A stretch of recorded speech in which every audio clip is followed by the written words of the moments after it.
So hello guys, मैं हूँ Piyush and आज के इस वीडियो में मैं आप सभी के लिए लेके आया हूँ class 12th summer vacation study plan. So जैसे कि हम सभी की समर वेकेशन की छुट्टियाँ स्टार्ट हो चुकी है एंड हम लोग चाहते हैं कि हम लोग इस टाइम को प्रॉपर यूटिलाइज कर सकें, जिससे हमारे क्लास 12th के रिजल्ट बहुत अच्छे से मैक्सिमाइज हो आ सके।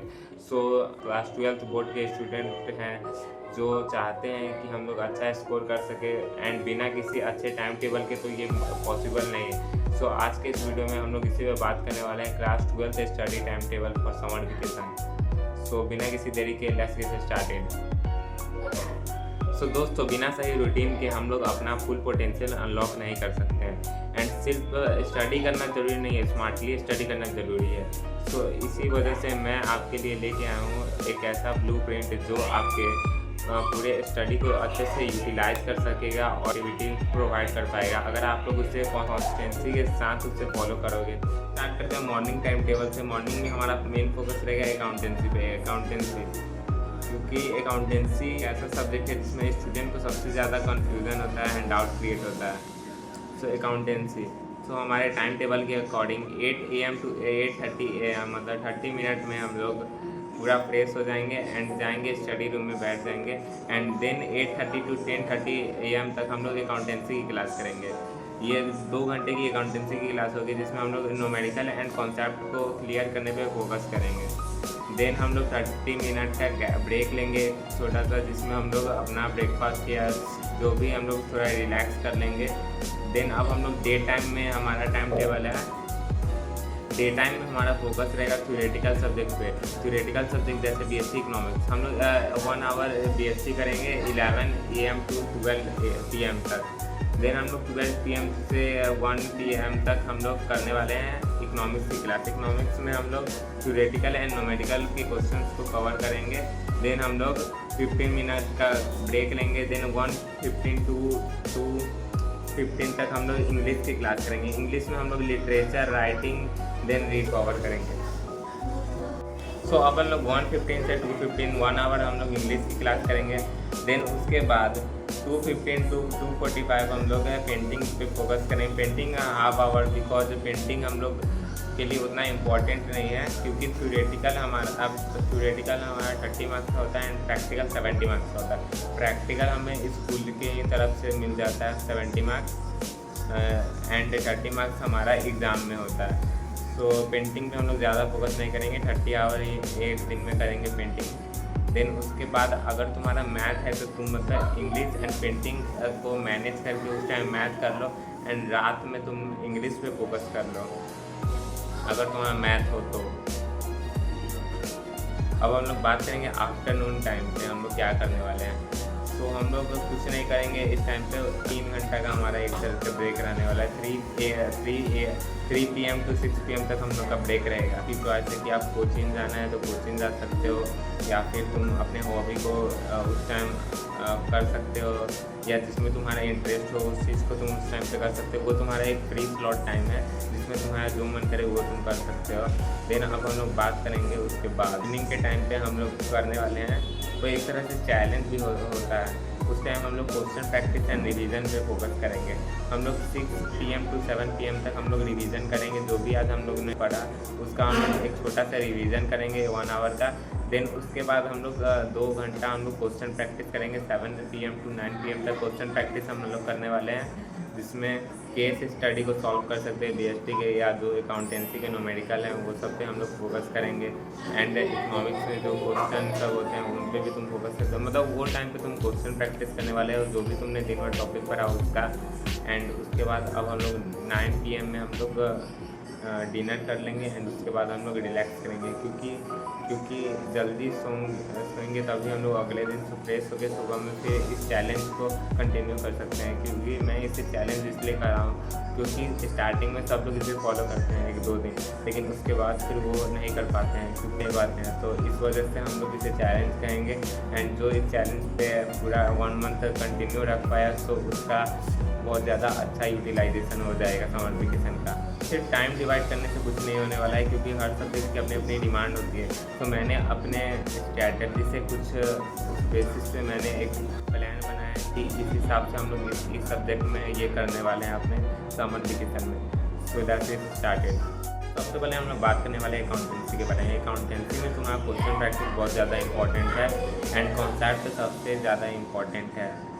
सो अकाउंटेंसी में समर वेकेशन गोल हमारा होने वाला है कि अगर तुम पार्टनरशिप अकाउंट जो हमारा वॉल्यूम 1 है अकाउंटेंसी का, उसका तुम एडमिशन ऑफ पार्टनर तक अगर तुम ख़त्म कर सकते हो तो तुम ट्राई करो वहाँ तक ख़त्म करने का, बिकॉज उससे तुम्हारा फाउंडेशन बिल्ड हो जाएगा क्लास 12 के लिए। एंड डेली तुम मतलब उस चैप्टर या किसी कॉन्सेप्ट के 15 से 20 इलस्ट्रेशन को सॉल्व करने की कोशिश करो, इससे तुम्हारा बहुत ज़्यादा अच्छा क्वेश्चन प्रैक्टिस भी हो जाएगा। एंड देन तुम उस चैप्टर के लास्ट पेज में प्रैक्टिकल क्वेश्चन देता है और पर चैप्टर का उसका उस टॉपिक का क्वेश्चन प्रैक्टिस करो एंड उस पर आंसर मैच करो कि वो मैच हो रहा है कि नहीं। इससे तुम्हें कॉन्फिडेंस भी तुम्हारा बिल्ड होगा कि तुमसे वो क्वेश्चन सॉल्व हो रहा है, जिससे एग्ज़ाम में तुम्हारा बहुत ज़्यादा अच्छा एक कॉन्फिडेंस होगा। अब हम लोग बात करने वाले BST के बारे में। BST के बारे में बात करने से पहले मैं तुम्हें एक बात बता दूं कि मैंने तुम लोग के लिए बनाया है एक BST का road map. Class 11 and class 12 BST के लिए मैंने एक रोड मैप बनाया है जो ऑनली तुम्हें 39 रुपीज़ में मिल जाएगा। तुम्हें बस कमेंट करना है रोड मैप, मैं तुम्हें प्रोसेस बता दूंगा कि कैसे तुम उसे परचेज कर सकते हो। एंड उसके अंदर तुम्हें मंथ वाइज प्लान मिल जाएगा कि इस मंथ में तुम्हें इस टॉपिक इस चैप्टर को कवर करना है एंड इस मंथ में तुम्हें इस चैप्टर को कवर करना है। तुम कैसे कौन से बुक को यूज़ करोगे, तुम कब क्वेश्चन बैंक का यूज़ करोगे, कब सैम्पल पेपर बनाओगे, रेफरेंस बुक का क्या यूज़ होने वाला है, NCERT का क्या यूज़ है, तुम नोट्स कैसे बनाओगे एंड मैनी मोर उस रोड मैप में तुम्हें मिल जाएगा। तो अगर तुम्हें परचेज करना है तो तुम कमेंट में रोड मैप लिख सकते हो। एंड अब हम लोग BST के बारे में बात करने वाले हैं कि समर वेकेशन में BST की हमारी क्या स्ट्रैटेजी होने वाली है। तो BST में आप वही चैप्टर कवर करोगे जो मैंने उस रोड मैप में लिखा है। सो एंड अब हम लोग बात करते हैं क्वेश्चन केस स्टडी के बारे में। केस स्टडी को तो तुम मेन फोकस रखो केस स्टडी पे। केस स्टडी के तुम पर डे कम से कम 10 से 15 केस स्टडी सॉल्व करो, जिससे तुम्हें बाद में कोई प्रॉब्लम नहीं होगी।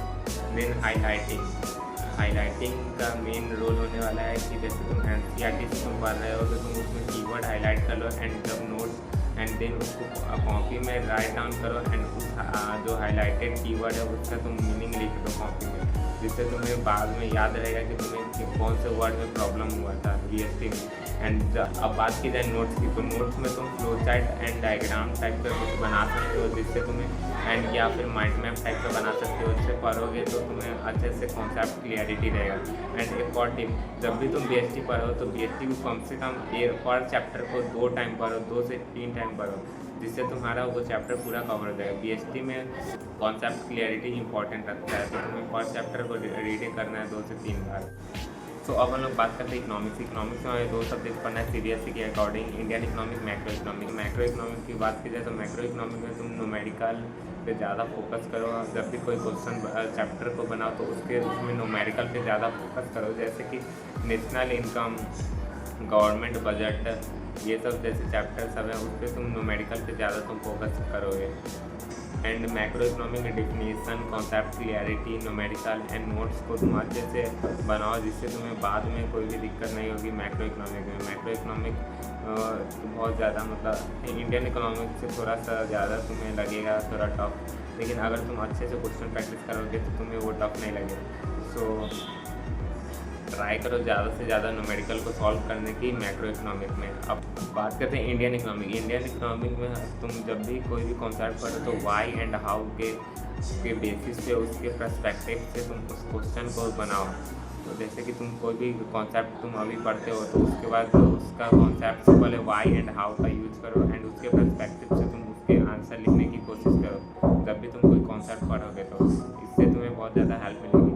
एंड इन इकोनॉमिक्स में तुम मतलब इस तरीके से इकोनॉमिक्स से तुम अच्छे से यूटिलाइज कर सकोगे एंड बेस्ट मार्क्स स्कोर कर सकोगे बोर्ड एग्जाम में। Thank you. तो यही था हमारा टाइम टेबल जो हम लोग पूरे समर वेकेशन में फॉलो करने वाले हैं, जिससे हम बोर्ड के प्रिपरेशन को अच्छे से यूटिलाइज कर सकते हैं। देन अब हम लोग बात करते हैं कि हर सब्जेक्ट में तुम्हें कौन से चैप्टर को मैक्सिमम फोकस करना है, सुपर इम्पॉर्टेंट टॉपिक कौन से हैं एंड कैसे तुम मैक्सिमम मार्क्स गेन कर सकते हो अपने बोर्ड एग्ज़ाम में।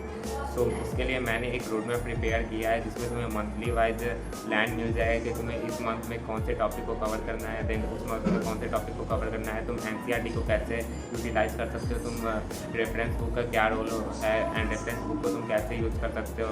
देन उसके बाद तुम बाद में तुम एग्ज़ाम के टाइम पे तुम क्वेश्चन बैंक को कैसे यूटिलाइज करोगे। देन उसके बाद सैम्पल पेपर को कैसे बनाओगे, किस वीक में तुम कितना सैम्पल पेपर को बनाओगे एंड तुम पर चैप्टर में कौन सा तुम्हारा इंपॉर्टेंट टॉपिक रहने वाला है। ये सारी चीज़ें उस रोड मैप में तुम्हें मिल जाएगी। अभी तो मैंने बस BST का रोड मैप बनाया है जो कि तुम्हें ओनली 39 रुपीज़ में मिल जाएगा। तुम्हें बस कमेंट करना है रोड मैप, देन मैं तुम्हें बता दूंगा कि क्या प्रोसेस होने वाला है उस रोड मैप को बाय करने का। एक रोड मैप तुम्हें प्रोवाइड कर दूँगा एंड उसके लिए मैं एक स्पेशल अलग से वीडियो बना दूंगा। अगर तुम्हें रोड मैप चाहिए तो तुम कमेंट कर दो रोड मैप एंड क्या तुम चाहते हो कि मैं उस रोड मैप पे एक डिटेल से वीडियो बना दूं, तो उसके लिए तुम कमेंट में बता दो मुझे। देन मैं उस रोड मैप के लिए एक अलग से मैं एक वीडियो बना दूंगा जिससे तुम्हें हेल्प हो जाएगी कि क्या क्या तुम्हें मिलने वाला है उस रोड मैप में, एक्सेट्रा।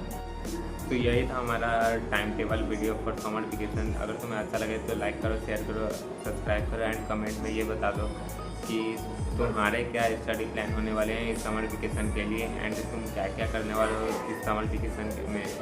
तो कमेंट में बता दो कि तुम कैसे अपने स्टडी को पूरा यूटिलाइज करोगे समर वेकेशन के लिए। एंड अगर तुम रोड मैप परचेज करना चाहते हो तो तुम कमेंट में रोड मैप लिख सकते हो, मैं तुम्हें प्रोसेस बता दूंगा। एंड मिलते हैं किसी और इसी टाइप के नेक्स्ट वीडियो में। तब तक के लिए स्टे ट्यून्ड, कीप स्टडी।